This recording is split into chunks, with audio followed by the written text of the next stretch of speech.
দেখুন, আজ রাতে বোধহয় মমতা বন্দ্যোপাধ্যায়ের ঘুম হবে না। অনেকে ভাবতে পারেন কেন।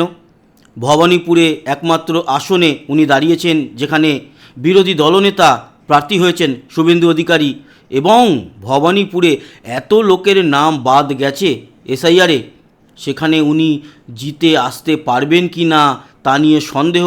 আর সেই চিন্তায় ঘুম না, সেই চিন্তায় নয়, সেটা একটা চিন্তা বটে, অবশ্যই চিন্তা। উনি সেই চিন্তাটা ভালো মতোই উপলব্ধি করতে পারছেন।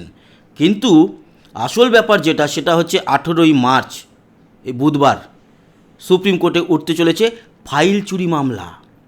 মনে আছে ফাইল চুরি কত তারিখ হয়েছিল? 9ই জানুয়ারি 2026।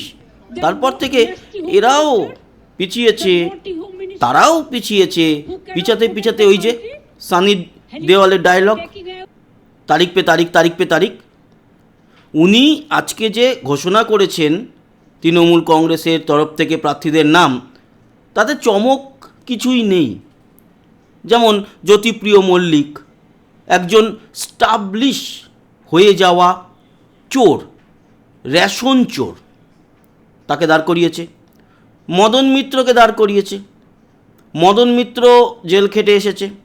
আচ্ছা, উনি নিজে যাকে জেল খাটিয়েছে কুণাল ঘোষ, তাকেও দাঁড় করিয়েছে। তো অবাক হওয়ার কিছু নেই। প্রায় 78 জন পুরনো লোককে বাদ দিয়েছে, নতুন কোনো টলিউডের কাউকে পায়নি। পাবে কি করে? কোয়েল মল্লিক বোধহয় বাকি ছিল। বুম্বাদা মানে প্রসেনজিৎ চ্যাটার্জিকে কোনোভাবে কিছু করে উঠতে পারেনি, জিতকেও পারেনি। দেবকে তো আগেই লটকিয়ে দিয়েছে, আর দেবকে প্রতি বছর ললিপপ দিচ্ছে। ঘাটাল ঘাটাল ঘাটাল, ওই প্ল্যান, মাস্টার প্ল্যান। আবার বর্ষা আসছে, আবার বন্যা আসছে। ঘাটালের লোকরা এখন থেকেই আবার নৌকাতে পেরেক মারা শুরু করেছে। তার কারণ ঘাটাল মাস্টার প্ল্যান, সেটা তো কার্যকর হবে না, কিন্তু তাদের মাস্টার প্ল্যান কি? বন্যা আসার আগে তারা তাদের ঘরের সামনে যে নৌকা বাঁধা থাকে, কারণ তাদের তো এই 3-4 মাস আগামী দিনে যেতে হবে নৌকায় করে, বাজার করো, স্কুলে যাও, সব কিছু। তো সেই ঘাটাল মাস্টার প্ল্যান সেই কোনো দিনও হবে না, তাকে লটকিয়ে দিয়েছে। নতুন কোনো প্রার্থী পায়নি, কাঞ্চন মল্লিক বাদ। সোহম মারামারি করেছিল, মনে আছে আপনাদের, সে একটি রেস্টুরেন্টে গিয়ে বা পাব না বারে গিয়ে। অত বড় তো আমরা হইনি, নামও অত ভালোভাবে জানি না। তাকেও দিয়েছে প্রার্থী করে, জায়গা চেঞ্জ করেছে। তো প্রার্থীতে কোনো চমক নেই, চোরেদের প্রার্থী চোরাই আছে, কোনো অসুবিধা নেই, একদম ঠিকঠাক আছে। কিন্তু এই যে বুধবার 18ই মার্চ ফাইল চুরি মামলা উঠতে চলেছে, তাতে 14 নম্বর আইটেম বোধহয় কালকে। তো 14 নম্বর আইটেমটা যদি আবার তারিখ পে তারিখ হয়, তখন আমাদের গায়ে লাগবে। ওনাদের কে কী প্রার্থী করেছে আমাদের কিচ্ছু এসে যায় না, আমরা সাধারণ মানুষ ওইসব নিয়ে ভাবিই না। তার কারণ হচ্ছে এনাদের নিয়ে শুধুমাত্র এখন একটাই ভাবনা, কিভাবে আমরা এদেরকে তাড়াবো।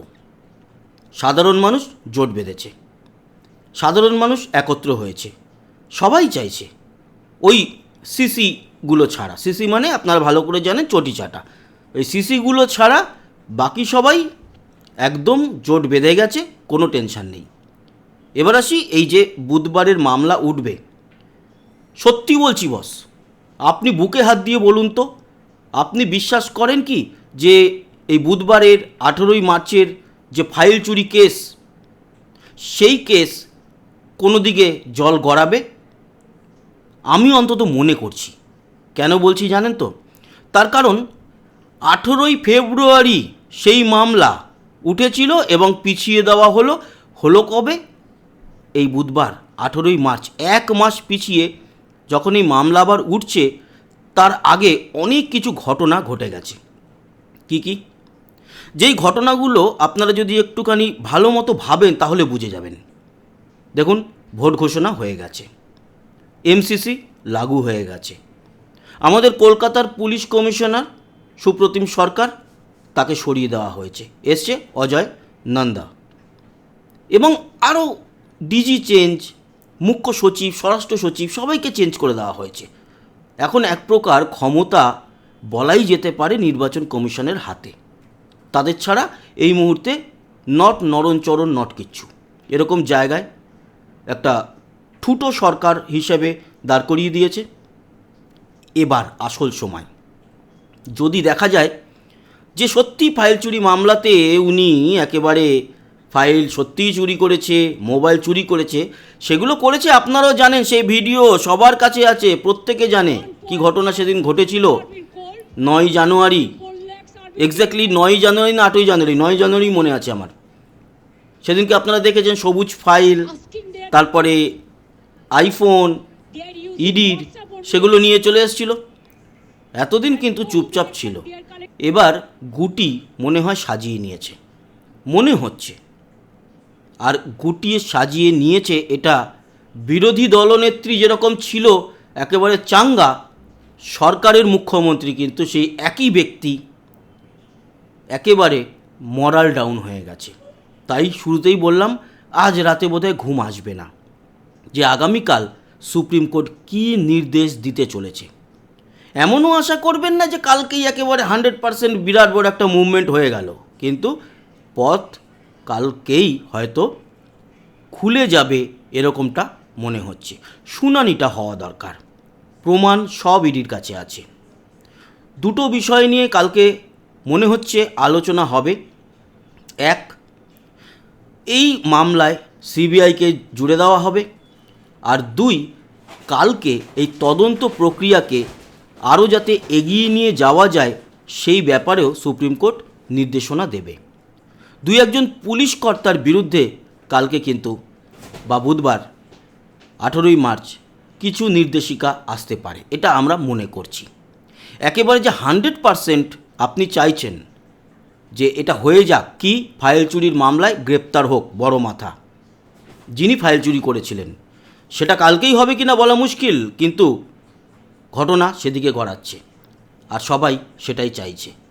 আপনি বলুন না, যদি বাংলাকে ভালোবাসেন, যদি আপনি সিসি না হন চটিচাটা, তাহলে আপনি নিজে চান না?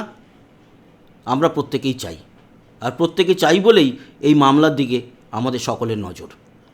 অন্যদিকে জানিয়ে রাখি, এখনও এই যে 23শে এপ্রিল এবং 29শে এপ্রিল ভোটের জন্য দিন ঘোষণা হয়েছে, সেই দুটো দিনে কি ভোট হবে আদৌ?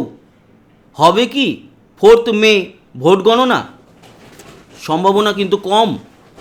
কেন বলছি এই কথা? তার কারণ এই এসআইআর মামলা নিয়ে সুপ্রিম কোর্টে কেস আরও গড়াবে, আরও দূরে যেতে চলেছে। আজকের খবর অনুযায়ী 60 লক্ষর মধ্যে 20 লক্ষ নামের ঝাড়াই বাছাই কমপ্লিট করেছে। এই ঝাড়াই বাছাইয়ের মধ্যে কতজন বাদ যাবে না যাবে সেগুলো তর্কের বিষয়।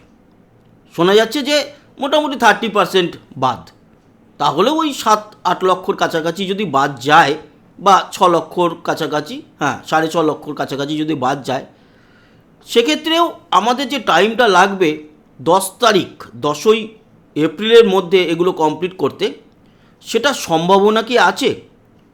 যদি একেবারে আদা জল খেয়ে নেমে পড়ে তাহলে সম্ভাবনা আছে, সেটা তো হয়ে যাবে। কিন্তু সবথেকে বড় চিন্তার বিষয় সেটা হচ্ছে এই যে যাদের নাম বাদ যাচ্ছে 60 লক্ষর মধ্যে, মোটামুটি আপনারা 18-20 লাখ ধরে রাখুন, সেই 18-20 লাখ লোক আবার ট্রাইব্যুনালে যাবে, আর সেই নিয়ে কিন্তু আবার মামলা হবে যে 20 লক্ষ লোককে বাইরে রেখে যাদের নিয়ে এখনও প্রশ্ন থেকে গেল, যদিও সুপ্রিম কোর্ট বলেছিল যে প্রশ্ন করা যাবে না এই জুডিকেশনাল সিস্টেমের বিরুদ্ধে। আপনার আগের দিনই দেখেছেন এসআইআর মামলা নিয়ে মানেকা গুরুস্বামীকে একেবারে ধুয়েছে। প্রশ্ন করা যাবে না, কিন্তু তাও প্রশ্ন আসবে, কারণ আবারও এরা তুলবে সেই কথাটাই যেটা আগের দিনও বলেছি, আবারও বলছি, যে ভারতবর্ষের সংবিধান বলে 10 জন দোষী ছাড়া পেয়ে যাক, কিন্তু একজন নির্দোষীও যেন সাজা না পায়। আর এই 18-20 লাখের মধ্যে যদি কোনো নির্দোষ থাকে, যে উপযুক্ত থাকে ভারতের ভোট দেওয়ার জন্য, তার নাম কেন বাদ যাবে? সেই নিয়ে কেস হবে, এবং সেই কেস যদি লটকাতে থাকে তাহলে দুটো রাস্তাই আর খোলা থাকবে।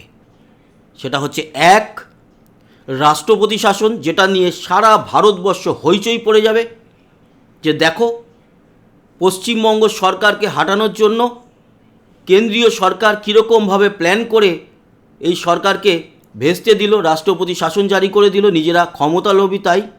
আর দ্বিতীয় হচ্ছে একেবারে ক্ষমতা খর্ব করে দিয়ে একটা কেয়ারটেকার গভর্নমেন্টের মতো এই যে গভর্নমেন্ট চলছে সেই গভর্নমেন্টকেই রেখে দেওয়া, এবং যতদিন না এই ট্রাইব্যুনাল তারপরে ঝাড়াই বাছাই কমপ্লিট হচ্ছে ততদিন পর্যন্ত এই কেয়ারটেকার গভর্নমেন্ট থাকবে নামকা ওয়াস্তে, এবং ততদিন পর্যন্ত ভোট হবে না, সব কমপ্লিট হলে ভোট হবে। তাই এখনই যদি ভাবেন যে 23 আর 29-এ আমাদের ওয়েস্ট বেঙ্গলে ভোট হয়ে যাবে আর 4 তারিখে গণনা হয়ে ড্যাং ড্যাং করে কেউ না কেউ গভর্নমেন্ট গড়তে আসবে, তাহলে এখনও কিন্তু আপনারা ভুল জায়গায় নিজের মাথাটা খাটাচ্ছেন। পুরো বিষয়গুলো ভাবলে আপনারা বুঝতেই পারবেন। তবে আমরা চাই ঠিক সময় ভোট হোক, এবং ঠিক সময় ভোট হওয়ার পর এই গভর্নমেন্ট একেবারে নিপাত যাক। আপনিও নিশ্চয়ই সেটাই চান। যদি চান মতামত অবশ্যই কমেন্ট বক্সে জানাবেন। আর হ্যাঁ, দ্য বেঙ্গল টিভি চ্যানেলটিকে অবশ্যই আপনারা সাবস্ক্রাইব করে রাখুন, আর যদি ফেসবুক থেকে দেখেন তাহলে অবশ্যই ফলো করে নেবেন। ভালো থাকবেন, সুস্থ থাকবেন। আর হ্যাঁ, কালকে নিশ্চয়ই খবরাখবর পৌঁছে দেব যে এই ফাইল চুরি মামলায় কি হলো। ধন্যবাদ আমাদের সঙ্গে জুড়ে থাকার জন্য। আবার দেখা হচ্ছে। টাটা।